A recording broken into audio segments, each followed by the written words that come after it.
This is Heather Biederman with the Liberty Librarian. Welcome back. Oh, it's a beautiful summer day, Thursday. Again, you're here with me, and we are going to have a little bit of fun today.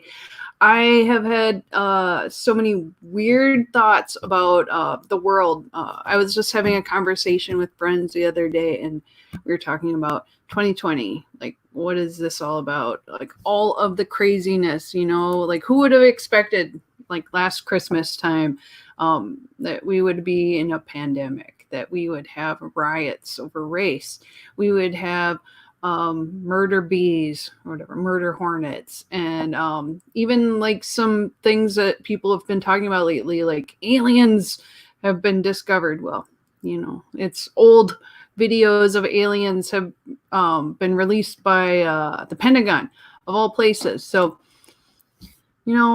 what's next? What could even be next? Who could even imagine what this world would like toss our way? It's just been unreal, right? And it made me think about how the world is kind of like a dystopian sci-fi novel lately. And I have been, I go down rabbit holes, right? And one of the things I was looking at this week was about science stuff. And, like there's a lot of things always being discovered in the world. And we are guilty of the tunnel vision right now. Like you look through and you go, oh, okay, I only see COVID-19. I only see a little bit of, George Floyd riots, but everything outside my view is blocked. And we're all guilty of that. I feel like we've lost jobs, we've lost a normal way of life, and of course, the news media just gives you what you are really super hyper focused on. And it's not always a good thing, because there are a lot of amazing things going on in the world outside of our little view. And I think about how it affects us as humans, about that we are so, like when you hear something like a compliment, it takes a lot of compliments for it to really sink in. Whereas you can hear one bad thing and you just remember the bad thing. You only remember all the horrible that came with it. And again, in your mind, you play the bad. So I've been trying to change the way my brain works. And I've been looking at science and trying to go, how can I science my way out of this 2020 depression that I'm in and a lot of you are in? And I've been trying some stuff. It's easy to go, okay, what are the basic things? The basic things is making sure you have food and a roof over your head. That's basic. Can you do that first? That's the thing you should focus on first then. But what about the food that you eat? Maybe it should be healthier food. I'm not the greatest at it. I mean, like everyone I know has been drinking lots of beer and wine and trying to just like self-medicate their way through it. And I've gained weight during this, I don't super focus on it, but I like being healthy. I can feel the difference. Like if I'm trying to walk upstairs and like my knees hurt, like, yeah, that's extra weight. I've had a lot of people are going through that too. So I've tried making more healthier meals throughout the week. I do stuff on and off with a little bit of intermittent fasting. I don't know if any of you do that. There's one from, like, it's almost getting to be about 8 years ago, from England. It was a 5-2 diet, where you do 2 days a week where you have lower calories. Like when they first began, it was like 500 calories. And then later they said 800 is okay. I mean, what works for you? And I do a little bit of that throughout the year. And I think it helps me kind of reset my body. Weirdly, like I'm doing it right now. Most of the days this past couple months, I would be just drinking a beer right now, and I'm drinking like a green tea. It's not like, Like my normal setting is like eat as much as I want and drink beer when I feel like it. But, you know, uh, not letting yourself just totally go down that spiral may help. I mean, not everybody has a problem with it. Like for me, I just eat junk and I will just keep going. But and I'm especially excited now because restaurants have started to open in Minnesota, and I feel like I want to run out and just go to every single place and eat everything that I've been missing. And I'm gonna a little bit, but I'm trying to find this balance because I already feel like I'm off the deep end on like that not healthy choices spiral. So this week I've been trying to do a little bit more exercise every day. I'm going to try to elevate a little bit because, I've been so sore since I started again. And you want it to be that balance of not unbearable soreness and, a little bit of healing in between days and get enough sleep. The enough sleep has been a hard part. And I'll get to that in a minute. But the exercise. So what I've read is that there was a really cool study. Michael Mosley, who also was part of discovering, well, although he didn't discover the 5-2 diet, the intermittent fasting that I've been trying, talked about the most effective exercises for the least amount of effort. You always have to put in some effort, but one of the diminishing returns things that I think is most interesting is that you can exercise, like a little bit every day. And that could be a little bit, like they call it HIIT, high intensity interval training. And usually it's a combination of like going like a little bit of cardio and then you go fast as hard as you can for a little bit and then go back down to low and then fast. And supposedly that gets your heart pumping just strong enough so that way it builds muscle in your, builds muscle in your body, it builds resistance, and you can get healthier faster. So I try to do like 5 days a week. I could do more, but 5 days a week is a good number because I think like Monday through Friday be healthy, and then the weekend you can be a little lazy. And then on the weekend maybe do stuff like swim or go for walks. Do that, and every day you should walk. Walking, they say, is the number one best way. So do a little walking, be a little healthier, right? You're getting where I'm going with this. But then here comes the science part. I've been trying to do some guided meditations at night. I've done a little bit EFT with like the tapping exercises, and that kind of just sets your brain. Now you can go on YouTube. There's like hundreds of them. There's one weight loss one that I thought was interesting. And it's not really weight loss. It's more like body confidence and not being hard on yourself with healthy eating. So I totally recommend that. It's made my attitude much more positive. And there was a great video. I'm going to share it on Liberty Librarian and the Freedom Revolution Network pages in the comments. There is a great video I just watched the other day about sort of about monetizing and doing things for yourself that will make it so you're more successful and happy.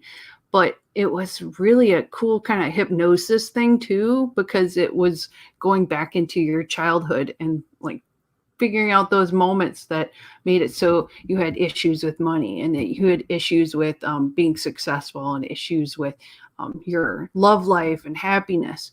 So I really think that if it's a part of your regular healthy routine to add something for your brain too.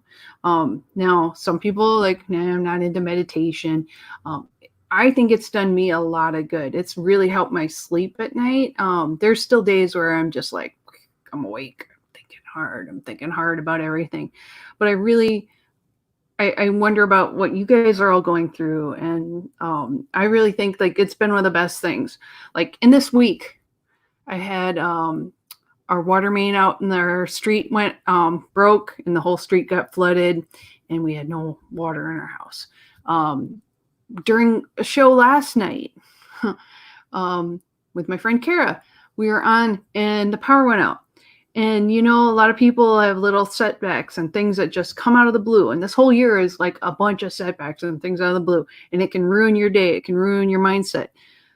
But I feel like because I've done some of these things with meditation and being healthier and taking care of my brain, I was like, okay, this what happened. This is what you do. This happened. This is what you do. And it's been okay, and I've like they were working on the street doing jackhammers to get in, the cement out of the road so they could get at the pipe. And I bought like these headphones. Oh, I have them right here. They're really cool. You can put them on your head at night. I'm not going to put them on now because they kind of smush your hair. But this one is a cord. Some of them are wireless, but it's like a headband, right? And it's got these little soft, flexible little headphone things. They're like earbuds, but they don't go in your ear. They just lay over the top. And I've been using this, and you can also wear it as sort of like an eye mask too over your eyes. It's not super big. The one I got was like a travel one. So you got a little bag for it. You can put it in like your travel stuff. And if you have a plug on your phone, you can plug it into your phone. I mean, if you don't have a plug in your phone, you can get the wireless ones too, and they just recharge. I like these because there's no thought that goes into it. You just plug it in.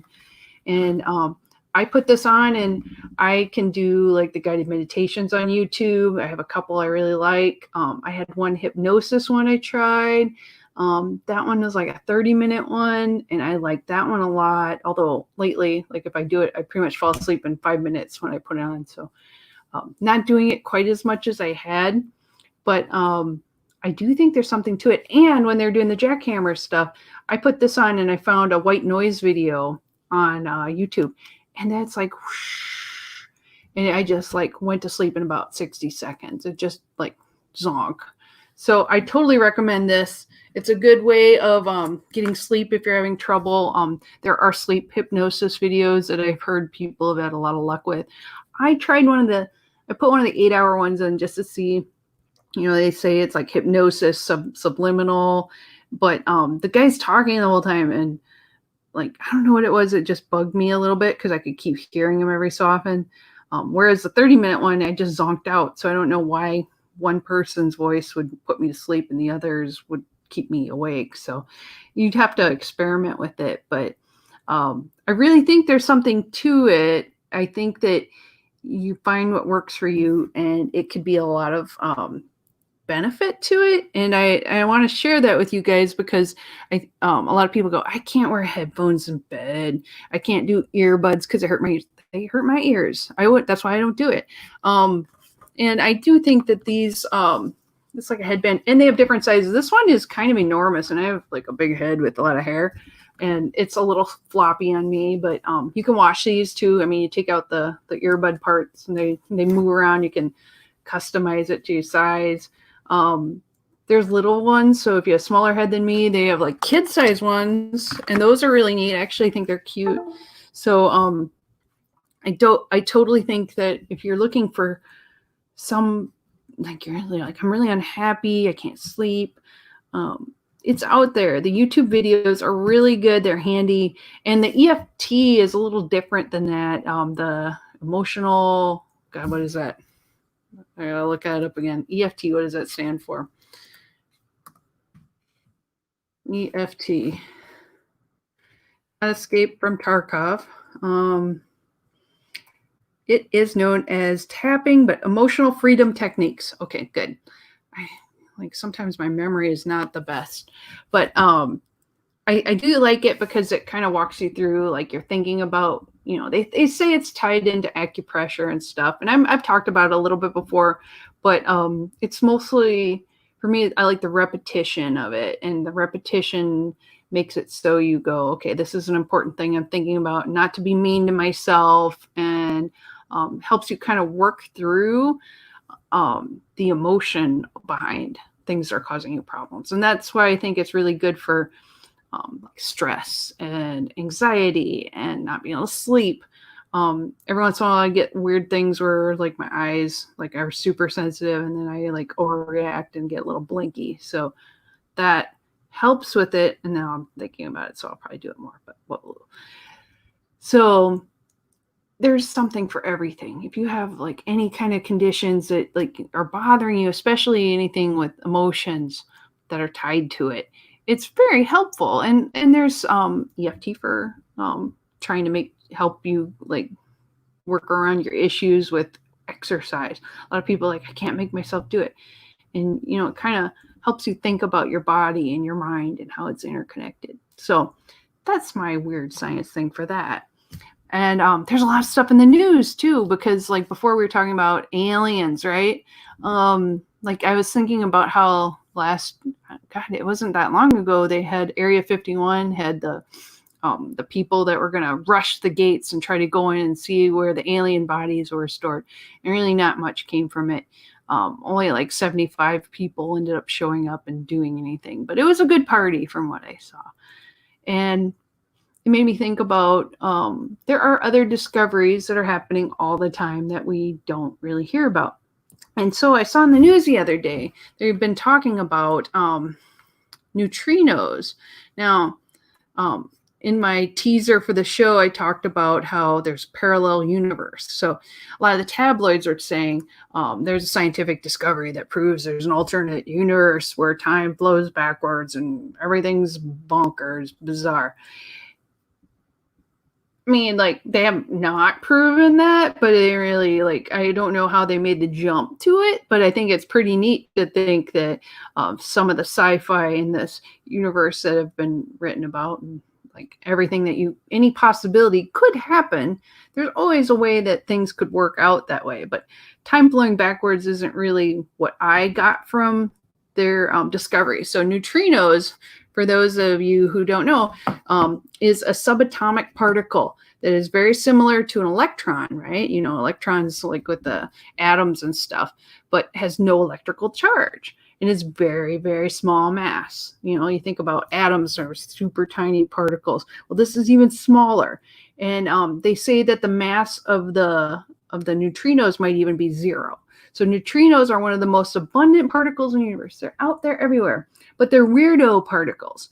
They have very little interaction with matter. They kind of call them like a ghost particle, a ghost subatomic particle. So it's even smaller than a particle. It's really hard to detect.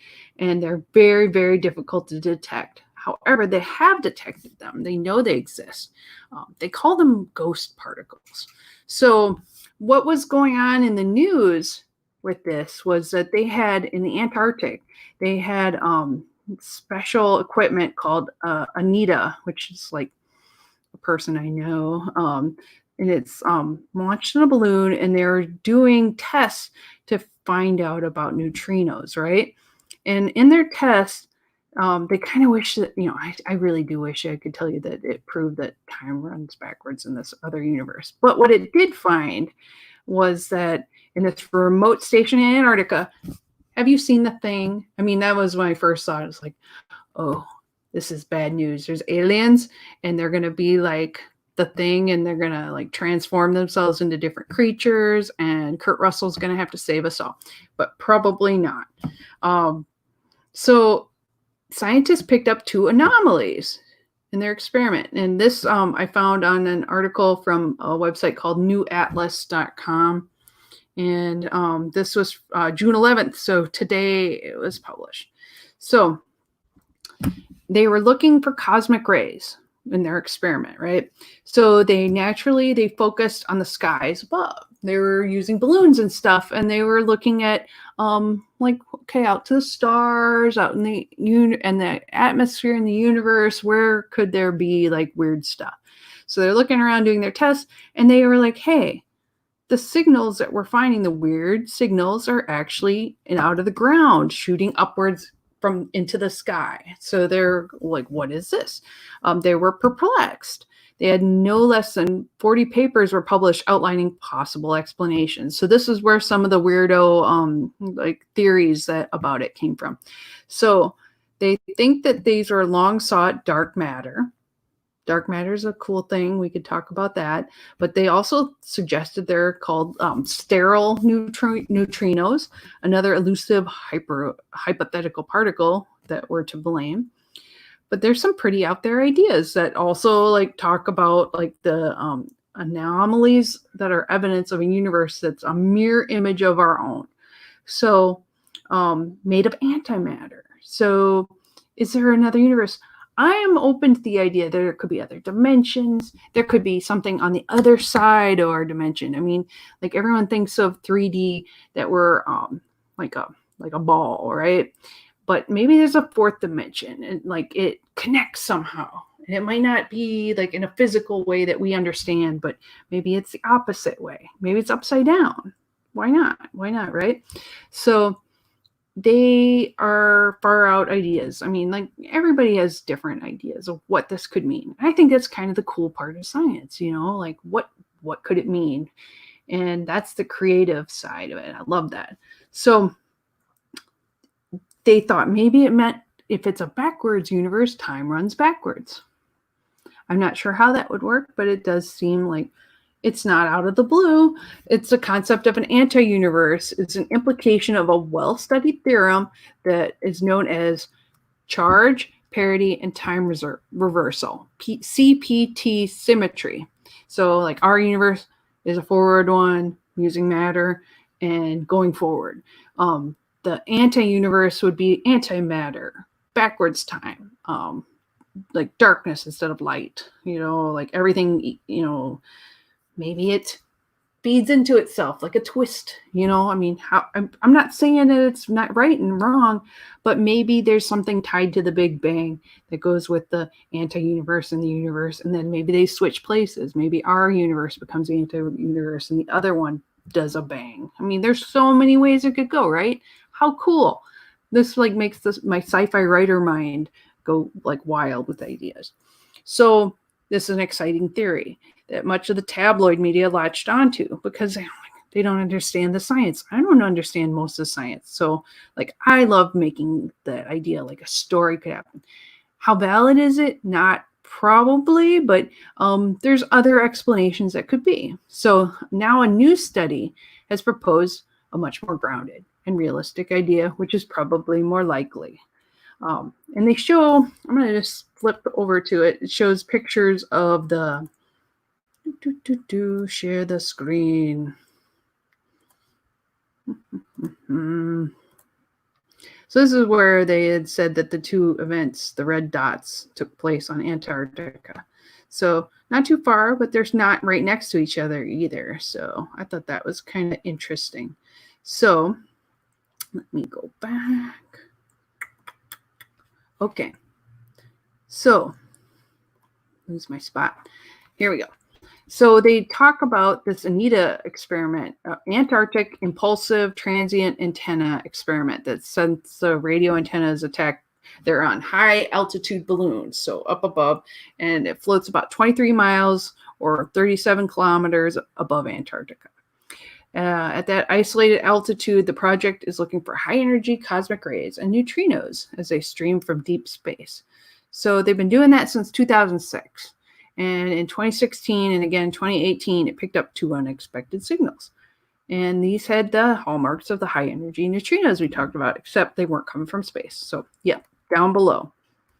And neutrinos would have no problem with this. They don't interact with normal matter. They kind of fly through stuff. They can like fly and keep going. You probably have some neutrinos going through right now, and you will never feel them and not know.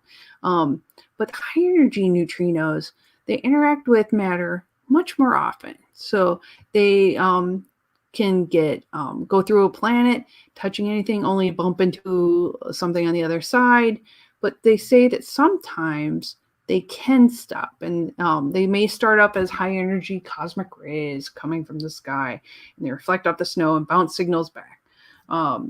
So they think where these particles got stuck and where they sit is because the ice kind of like mirrors it and sends it up. They think maybe that's why. So, I mean, there's so much that I don't understand about it, but it's very interesting, right? It may not be a Nobel Prize winning particle physics discovery, but there's something about the glaciers, and instead of the particle physics, it could be in ANITA.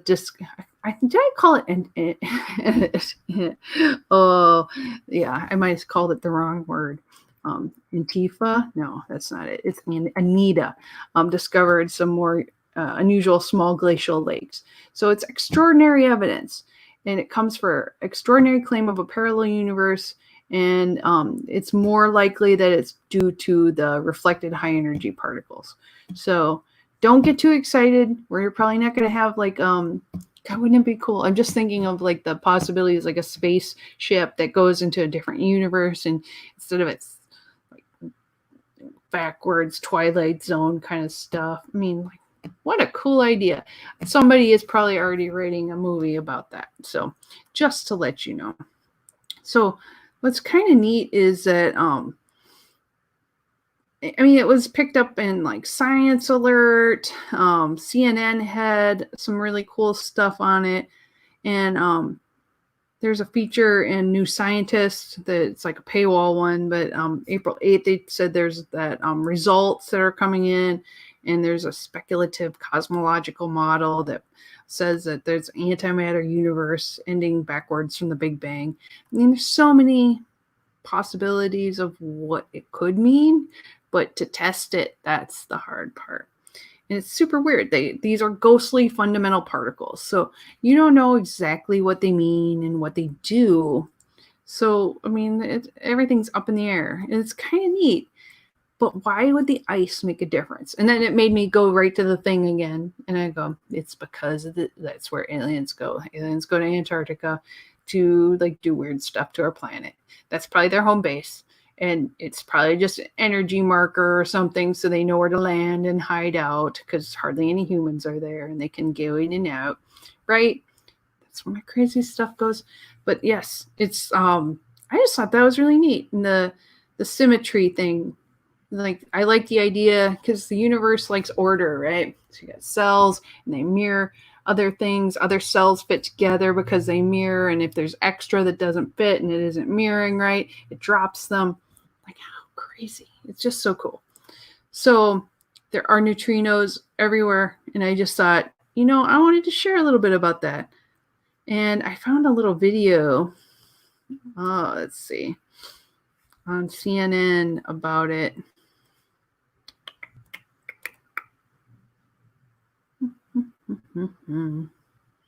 Here, I'm going to show you. I'll share that.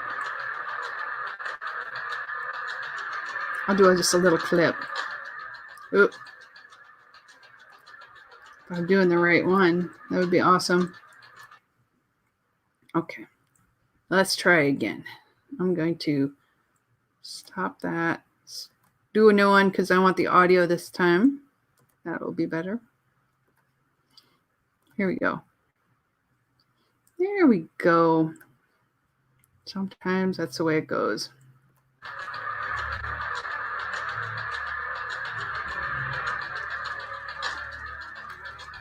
I like how sci-fi this looks.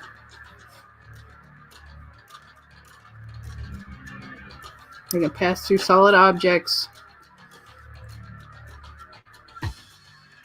No mass.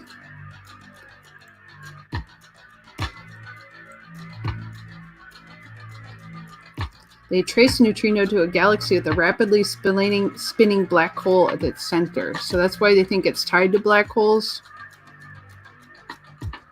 Also, I think this would make a trippy, like, Led Zeppelin type laser show.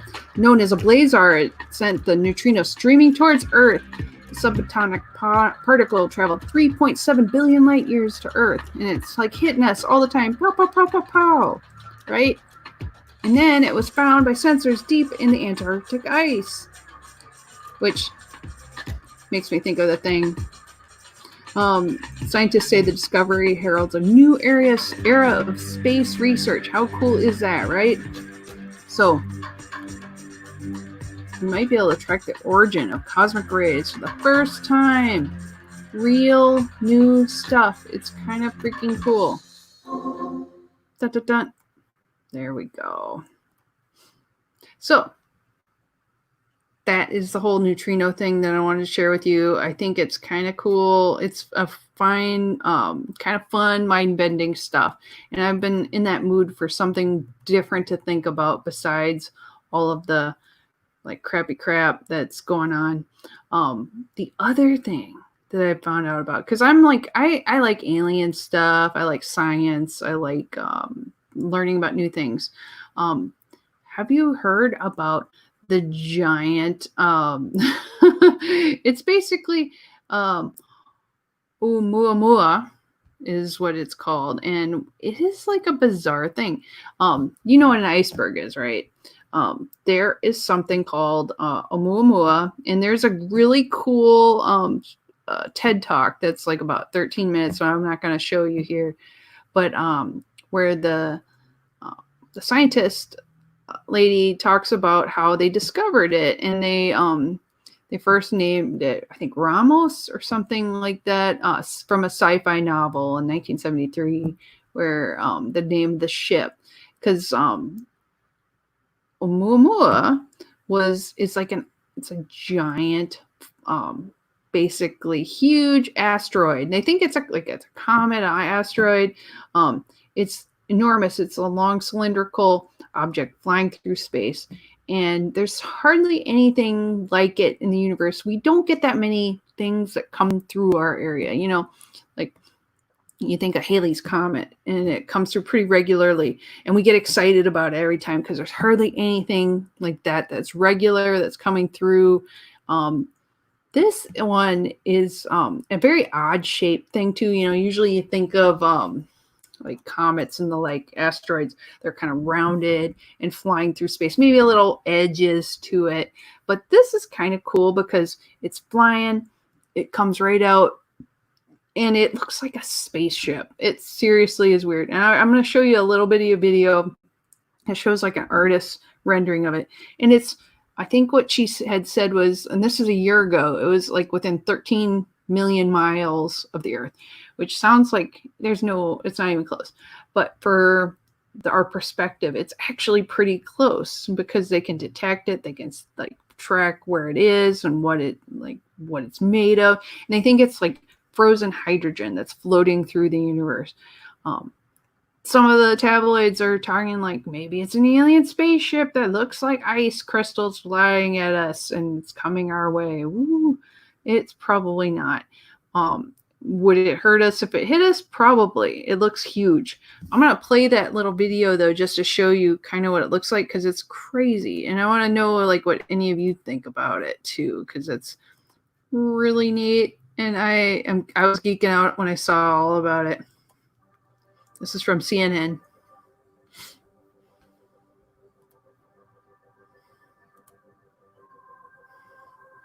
So it's Interstellar Asteroid in our solar system now.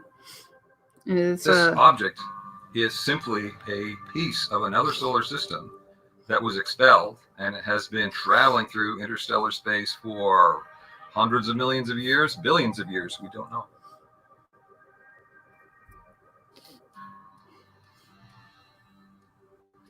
It's coming right at us.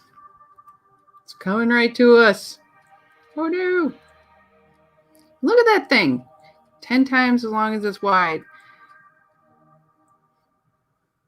It's like a great big... We don't see that in our solar system. None of the asteroids in our solar system look like that. So it's very puzzling how it could have obtained this shape.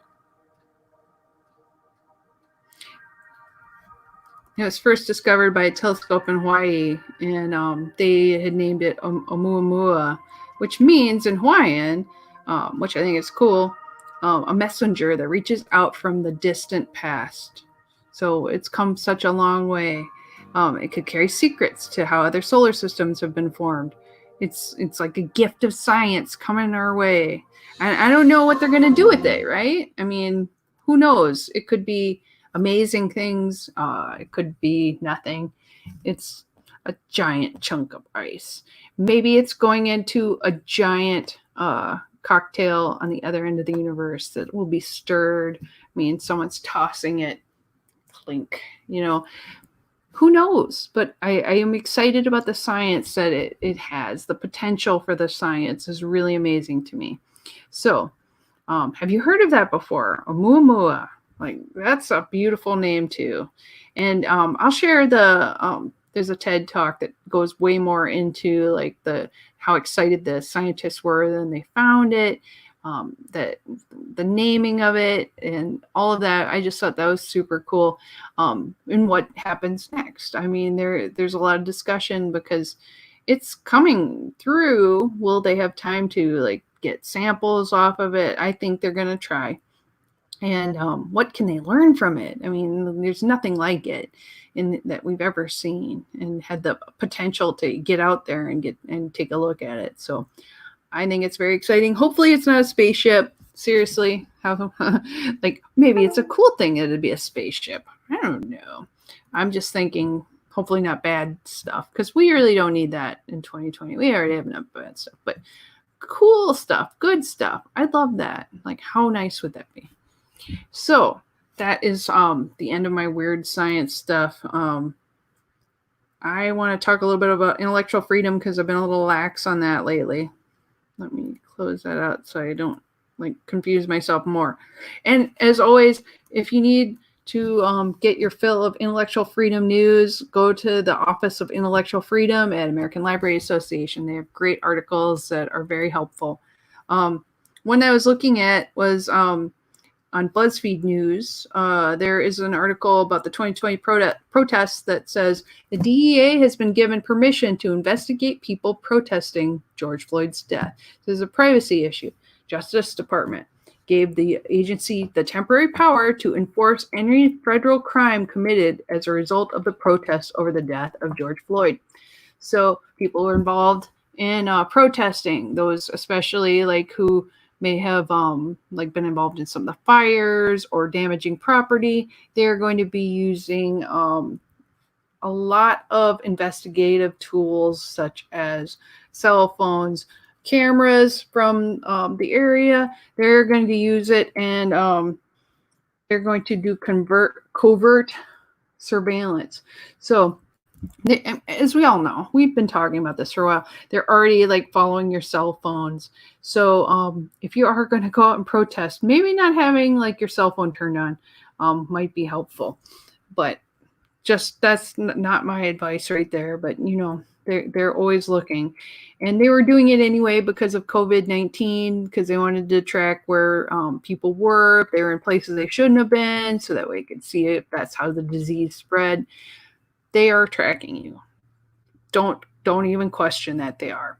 So police agencies in certain areas of the country have struggled to maintain and or restore order. So the memo requests the extraordinary powers on a temporary basis.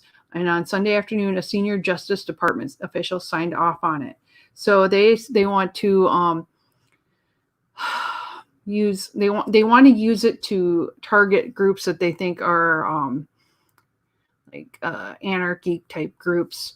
They say like anarchy groups, far left extremists like Antifa, which like funny that I said Anita earlier and I accidentally switched to Antifa because it's on my brain. And he said that the FBI, DA, U.S. Marshals, and the Bureau of Alcohol, Tobacco, and Firearms and Explosives, they added explosives on that, I didn't know, would be deployed to support local efforts to enforce federal law. So it's sounding a lot like we're going into something like, I mean, we are martial law, because they've sent like basic federal groups to help enforce at like any of the protest points. This is a problem. They do not say what those agencies do. They do not outline how far they go, what jurisdiction they have. I feel like they're saying they have some unlimited power in this. And if you are arrested by federal officers, you know what they do to terrorists, right? They don't have to give you the same legal protections that they do in a normal, like if the police arrested you, you would have a right to a lawyer. When you're arrested in a federal detention system, they can do what they want with you first. and you should be entitled to it, and eventually you will be. But it's very suspicious to me. So the DA, however, is limited by statute to enforcing drug-related federal crimes, so that is why they haven't been able to do it. However, on Sunday, they had a close, Timothy Shea, a former U.S. attorney and a close confidant of Barr's, who was named acting administrator of the DA last month, received approval from the Associate Deputy Attorney General Bradley Weinsheimer to go beyond the agency's mandate to perform other law enforcement duties that Barr may deem appropriate. Why is the DA doing this? DEA should not be doing this. Citing the protests, Shea laid out an argument for why the agency should be granted extraordinary latitude. So this should make all of your alarm bells ring. This is their quote, in order for DA to assist to the maximum extent possible in the federal law enforcement response to protests which devolve into violations of federal law, DA requests that it be designated to enforce any federal crime committed as a result of protests over the death of George Floyd, Shea wrote in a memo. DA requests this authority on a nationwide basis for a period of 14 days. So they want basically martial law for 14 days. So they got it. The metadata on the memo says it was prepared by Robert Gleason, Deputy Chief Counsel of the DEA. A spokesperson for the DEA declined to comment. So they have been given far-reaching powers for 2 weeks, and no one's talking about it. So on Tuesday afternoon of last week, what day was this again? I gotta double check. 2 weeks ago, last Tuesday. I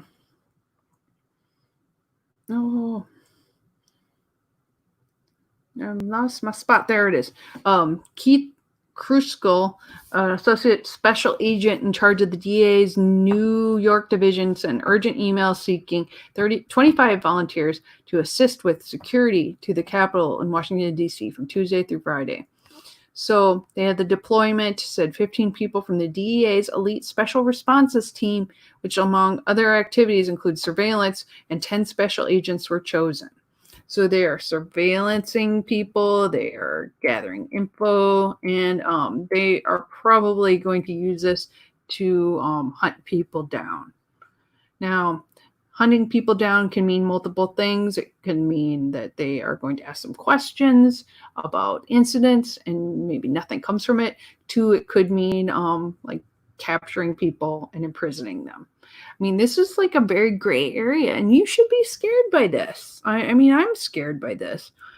So drug enforcement agents should not be conducting covert surveillance of protests and First Amendment protected speech, right?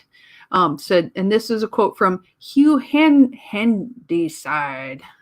senior attorney for the ACLU. That kind of monitoring and information sharing may well constitute unwarranted investigation of people exercising their constitutional rights to seek justice. The executive branch continues to run headlong in the wrong direction. There you go. So the sources requested anonymity on the DA stuff because they are not authorized to speak with the media. However, they are troubled by the memo and see it as an example of the Justice Department potentially abusing its power in an attempt to smear the protests and crack down on protected First Amendment activity. We should protect the First Amendment. We should protect our right to free speech. That's all I feel like I see this, and they're mobilizing their federal resources, civilian and military. And there's a memo from President Trump that says to do anything to stop rioting and looting and end the destruction and arson, and to protect the rights of law-abiding Americans.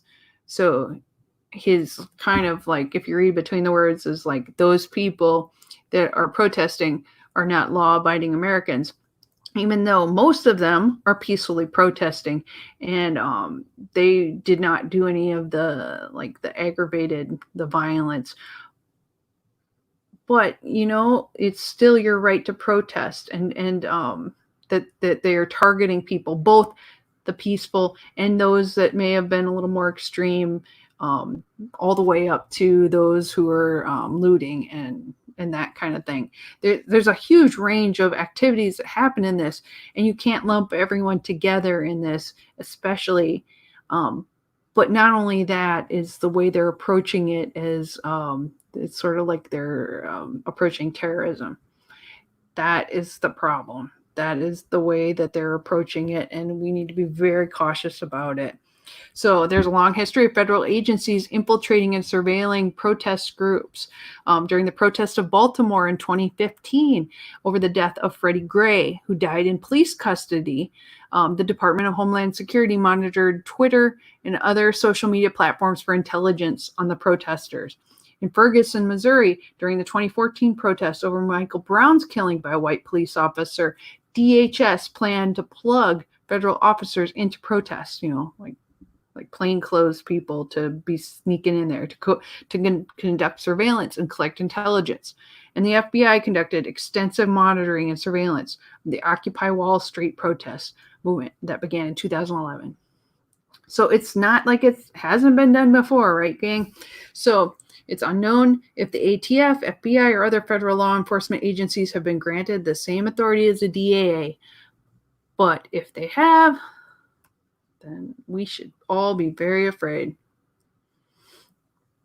And they show in this article, there's a picture of the memo from the Deputy Attorney General that talks about these rights. So if you're curious, the subject is Drug Enforcement Administration, DEA request for temporary designation of non-Title 21 authority pursuant to 21 USC at 878A5, it looks like. It's a little blurry. So if you want to look that up, it's there. It's out on the internet. And we should be worried. We should be worried. Even talking about it, you feel like we're getting to be this military state that if you do anything to protest the system and you disagree with it, you become a target. And that's what we need to avoid. We're America. That's not what we do, right? We need to keep an eye on that. So that ties into another thing I was looking at about this one was inspired by Wired Magazine's article called How to Protest Safely in the Age of Surveillance.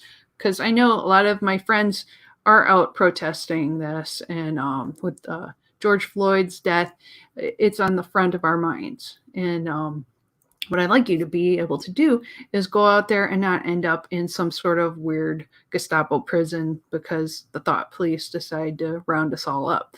So here's what you can do to protect yourself. There are militarized police all across the country, and it is definitely calmed down, but it doesn't mean it's going to go away, and it doesn't mean next week something isn't going to happen and it's going to rise back up. So the surveillance tools that the state and federal law enforcement groups are using at protests for years put at risk right along your physical well-being. So your privacy is definitely being encroached and abused. So there are two main aspects of digital surveillance I want you to be aware of at a protest. One is the data that police could potentially obtain from your phone. We've been talking about this for the last few weeks. If you're detained, arrested, or they confiscate your device. And the other is law enforcement surveillance. So they can include wireless interception of text messages. So you send a message to someone else like, come out here. They do facial recognition. They take pictures of people in the crowds. We talked about how they had the Predator drones flying over. They also have smaller little, like stuff flying over your head, taking pictures of crowds. It's to figure out who's in the crowd. They also use buildings in the area and their own security. So they're tapping into that. And they also are scanning license plates to figure out who's in the area. And once they have that information, they are running everything about you in the background. They're looking up to see if you have a police record, who you are, where you're from. Are you from out of state? What can they find out about you? And they're keeping your name on a list. Be aware. So after that, they already demonstrated, police are already demonstrating their willingness to arrest and attack peaceful protesters. We've all seen videos of them going up and pepper spraying people who are sitting on the ground peacefully, not attacking them anyway, but they spray them. They shoot people with rubber bullets, like flash grenades, everything they can. They would probably use more. And I'm just saying, I was on last night. We had on Sweet Subversives, we talked about police reform, and I really think if you're interested in that, go and listen. We had really great guests on talking about other options and ways that the police could look at communities and work with communities instead of against them. So that is one of the things I think could lead to some more empathy from the side of the police. And if we have empathy coming from the police, maybe we'll have empathy going back to them. So that is one of my hopes.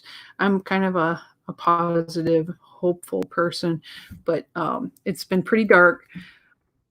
We need to work on our own privacy, though. So knowing that they will take it away from you, you need to protect it. So here's what you can do, right? At the very least, if you're going to be out protesting, or you're worried that they are tracking you, or like you're worried about the government looking at your texts, about your pictures, all of that, you will need to protect your smartphone first of all. So before you leave home for a protest, decide, first, should I bring the phone? If you are, what phone do you bring? Smartphone broadcasts all sorts of identifying information. It's GPS. It has like basically little identifiers that kind of let them know who you are you. So U.S. police have also been documented using so-called stingray devices, or IMSI catchers. They impersonate cell towers. So your phone thinks it's like a cell tower, tries to link into it. So it tricks the phone into connecting to them.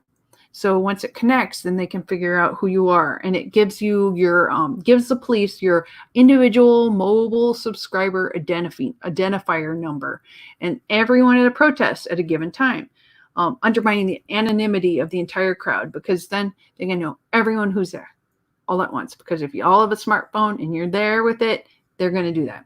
So the device in your pocket is definitely going to give off information that could be used to identify you. So if you think that you're wearing a mask is going to make it so they can't figure you out, did you have your phone with you? Did you have it on? That is the problem. They already know who you are. They suggest, and this is from Wired magazine, that Holmes, where is that from? Harlow Holmes, director of newsroom security at the Freedom of Press Foundation, very good, suggests that protesters who want anonymity leave their primary phone at home altogether. So if you have, you could bring a burner phone so you could call. If you need a phone for coordination or friends or a lawyer in case of emergency, keep it off. Turn off your phone if you're going to use it as long as possible to reduce the chances that it connects you to a rogue tower or a Wi-Fi hotspot being used by law enforcement for surveillance. Sort out logistics with your friends in advance, so you only need to turn your phone on in case something goes wrong. Or to even be more certain that your phone won't be tracked, keep it in a Faraday bag, it blocks out radio communications. Open the bag only if it's necessary. Holmes herself uses and recommends something called the Mission Darkness Faraday bag. So if you're going out and you're doing stuff, maybe get a bag for it. You aren't going to be able to get texts while it's in the bag or anything like that. So people aren't going to be super connected. But if you're going to do something where you're a little worried that they might track you, think about it. If you do need a mobile device, consider only bringing a secondary cell phone that you don't often, like a burner phone. Your main smartphone is the majority of your digital accounts, your banking, who you are, your email, all of that. So law enforcement can use that to figure out who you are. Also, people are really dumb about it because on their smartphones, a lot of people use the thumbprint to unlock. So if you get captured by the police, sometimes they just put your thumb on the phone. Oops, it's open. And then they can get into your stuff. Don't let that happen. So another thing you'll think about is don't assume that any backup phone you buy will grant you anonymity. Sometimes if you call someone using it, even the prepaid phones require less identifying information than others. So the track phones, Mint mobiles, like you give a prepaid carrier identifying details. After all, your burner phone could be no more anonymous than your primary device. So don't pay for it with your credit card.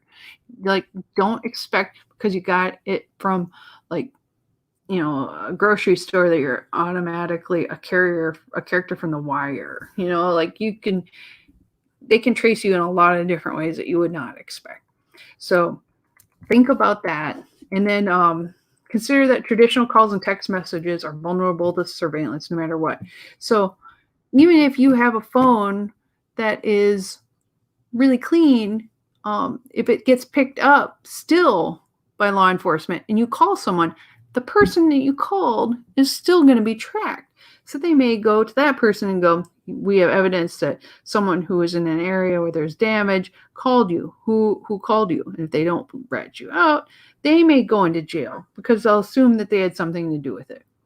So really think about maybe don't call anybody when you're at a protest, really, because, they may use it to get at you, get at your friends, get at your family. So it's a very odd situation. And it makes you really paranoid, as you should be. So another thing you can do if you're not willing to go real, like change your phones or whatever, is to make sure your smartphone's contents are encrypted anyway. So iOS devices have full disk encryption and are on by default if you enable an access lock. So do that. If you have an Android phone at the protest, go to settings and security and make sure the encrypt disk option is turned on. So it gives you a little bit more of a layer if you're not willing to use any of these other systems. Always protect your devices with a strong passcode rather than a fingerprint. Don't use a fingerprint or don't use your face lock, because if the cops catch you, they will use it to get in your phone and find out if there's more information, like if you've been texting people about it. And they will get your friends and they will get everyone that is like associated with you. So do not use the biometric unlocking methods. As easy as they are, do not use them. I do not use them. It's very handy and interesting, but don't use them, because if you are someone who would ever go into a situation where you would be worried that the government would be tracking you for some reason, which honestly is everyone, that is one way that if they capture you, and it might be you didn't do anything, but they're going to go through all your information. Don't give them that right. Don't get it. Just make it so easy on them. And then lastly, your operating system. You can do something. If you like using biometric, you have faster access to your devices. Make sure you hold the wake button and one of the volumes simultaneously. On iPhone, for instance, it'll lock itself. So make sure that and it requires a passcode.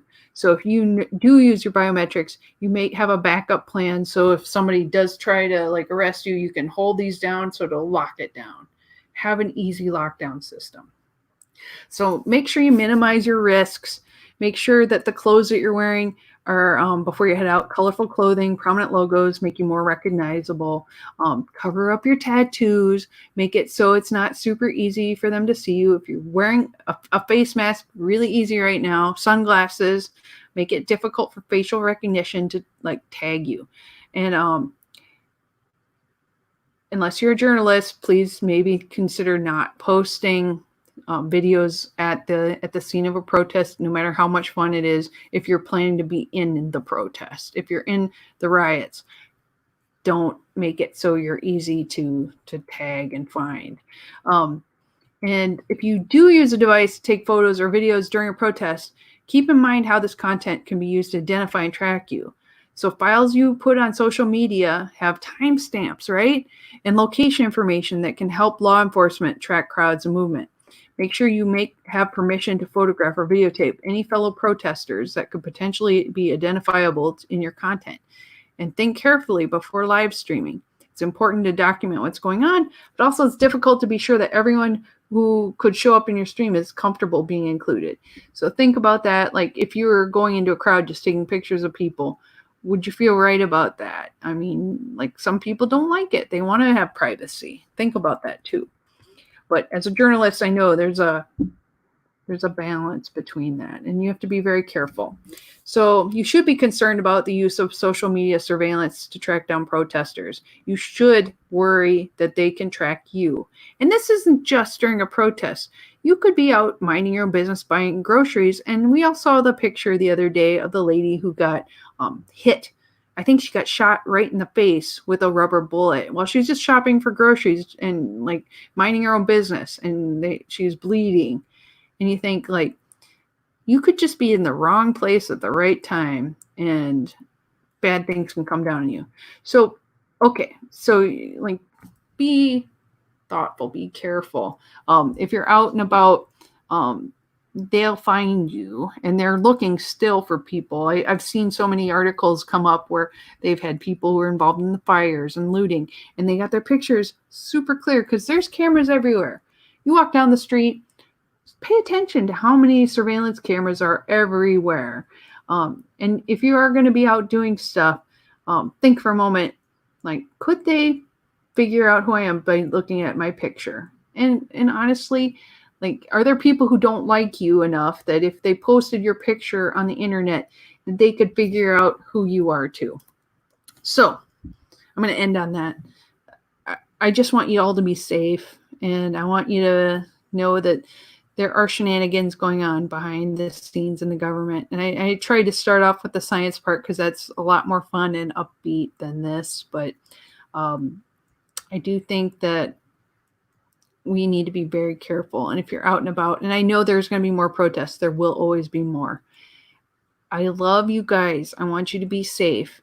So please, if you have things that you're thinking about, or you're like cool science stuff you want to share with me, or ideas on ways that people can protect themselves from surveillance during all of this COVID-19 and the protests and whatever's next, send it to me, and I will be happy to share with all of you guys, my friends. So I hope you have a great week. I know I'm just a couple minutes over. Have a wonderful week, and I will see you soon. Take care. Bye.